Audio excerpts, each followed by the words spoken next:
Hey friends, thanks so much for stopping in to check out our video. For those of you who don't know me, I am Tiana and I run the closet C'est La Vie on Poshmark with my husband Thomas. So today I am going to be talking about how we broke 8,000 in sales this October 2021 for the first time on just Poshmark alone. I'm super excited. It's been our best month yet. So I wanted to give you all some ideas about what to do to possibly help improve your businesses and what has helped me. So just a little bit about me before we get started so you know that where I'm coming from and my background. I began selling in March of 2019. This came after I was diagnosed with psoriatic arthritis. I was a medical student studying for my step 1 exam when I became really sick and I had to take a leave of absence. Didn't know what I was going to do, couldn't get out of the house to work, was too sick, and I happened to stumble across Poshmark, and it has been the best thing. It's allowed me to make an income and support my family even while not being able to get out of the house. I even do my thrifting from home, which I'll talk about in another video. So before I started selling on Poshmark, I had absolutely no experience in selling. I had never even worked in retail. I had absolutely no idea what I was doing, and I kind of just learned along the way, taught myself as I was going, and so you don't have to be someone who has all this sales experience to do well on Posh. It's really for anyone, and had I started on any other platform, I don't think I would have made it as far as I did. What the difference with Poshmark is you can really start from the ground like I did and build yourself up and really become successful and do well for yourself on this platform, and that's my favorite part about it. And I see people getting discouraged all the time that are just starting out, and I want them to know that they really can be successful because I started from nothing. I had no idea what I was doing. So let's go ahead and dive in and talk about what I think was most important and what contributed the most to being successful this month on Posh. I am not talking about any other platforms. Currently, my husband and I sell on about 7 platforms, but this video is specifically geared towards Posh. I am not talking about income from anywhere else. I'm not talking about sales from anywhere else. This is specifically Poshmark. This month on Poshmark, we made $8,641 in gross sales. This is just specifically on Posh. This does not include any sales from any other platforms, as I mentioned before. We'll talk about those in another video. So I just want to talk about, if you are working on this one platform, how you can make enough to support yourself. So the top 4 things that I have contributed to our success this past October are listing, following, sharing, and sending offers. I'm going to go through one by one to talk about exactly what I did with those things and how they contributed and how they helped us become successful this month.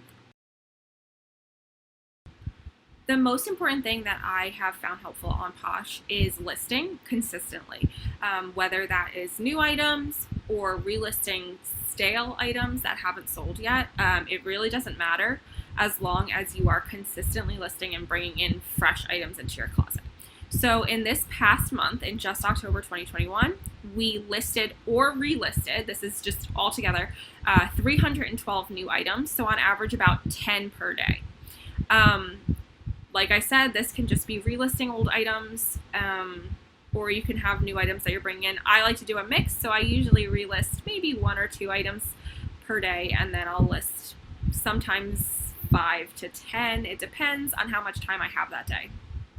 In order to make sure that I can streamline this process, I use templates that I have pre-made for myself that I just fill in order to make this process a little bit easier and more efficient. I am going to talk about that in my next video. I promise I will get to it, not 6 months later like this one.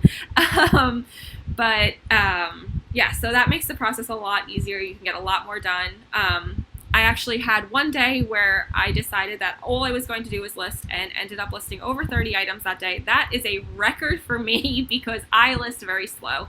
I like to fill every single character, and with this new character limit, it has been taking me really long.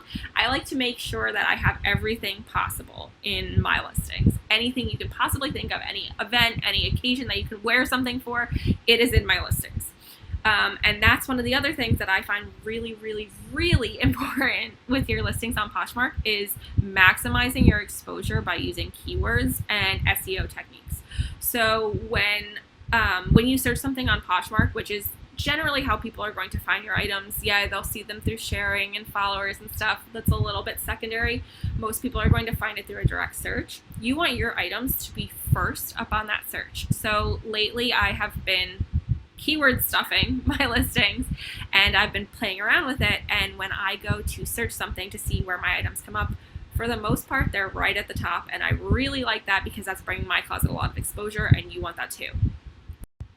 So why is listing so important on Poshmark?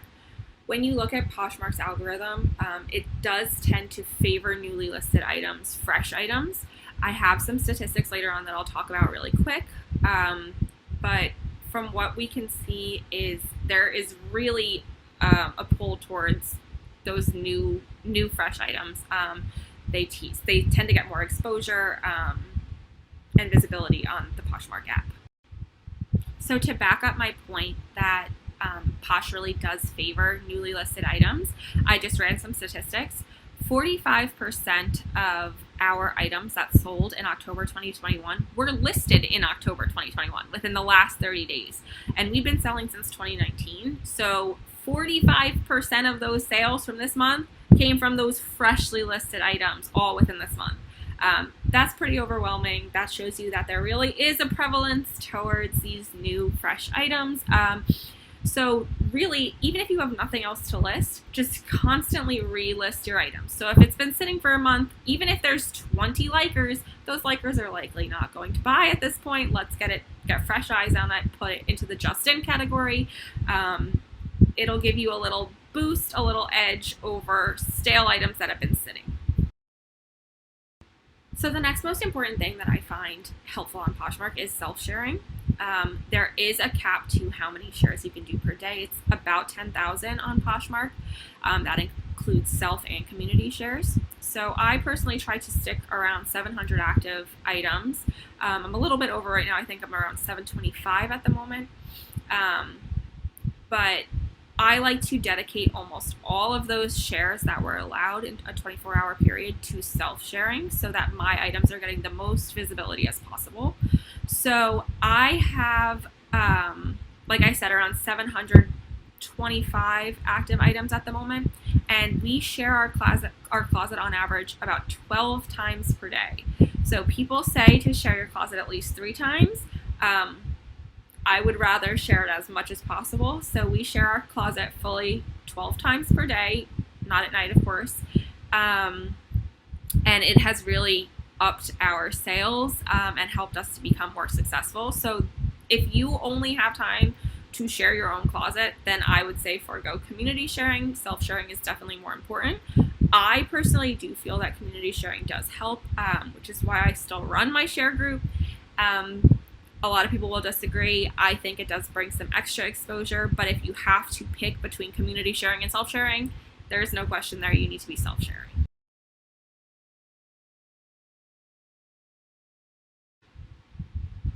The next thing that I find really helpful on Posh is following. This is what sets Posh aside. It's a very social platform as compared to most other selling platforms, and the ability to follow and bring exposure to your closet in that way is so different and unique to this platform. So I like to take advantage of it. I think I follow over 2.5 million people, but it's really helped me to build my closet. So you'll see a lot of people say like, oh, following doesn't matter, you're not getting sales from your followers. But I will tell you right now, once I go on following binges, the next few days my sales will shoot up. It really does help to boost my sales. So if you're one of those people that don't like to follow, if you're experiencing a slow time, just try it out. I'm telling you, it has really changed my game, and it's one of the reasons that I was able to take my closet from being nothing, not knowing what I'm doing, to being where I am right now and actually being able to turn this into a business and support my family with it.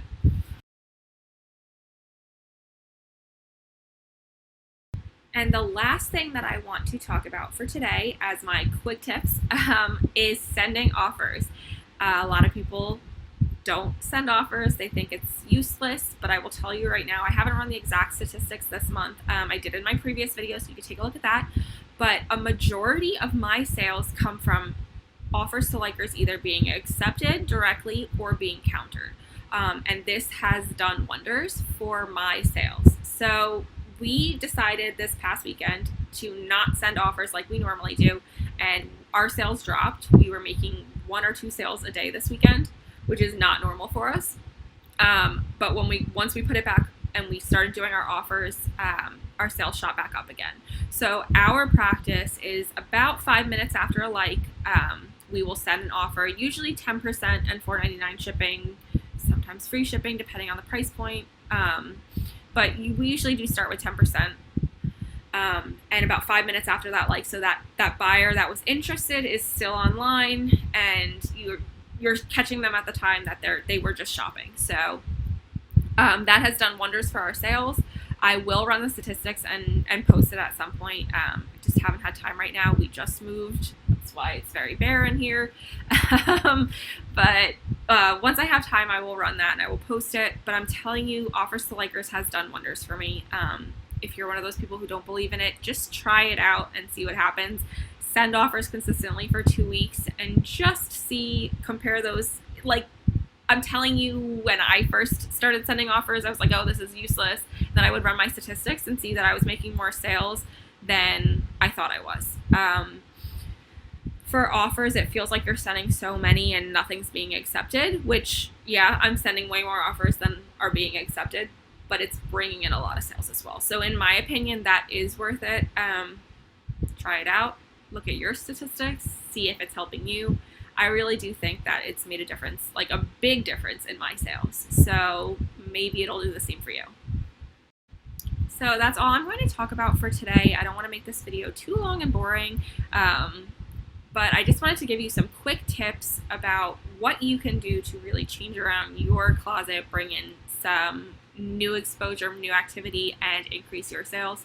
I will go into more detail in later videos. I just wanted to get this one out because it's been so long. Tell you that I still am around, which has been crazy busy these past few months, but I will start making them more consistently.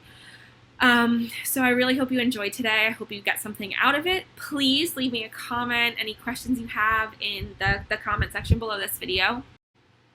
Thanks so much for stopping in and watching our video. I hope you enjoyed it. So we'll see you next time. Come here, cat. Bye. Alexi, bye.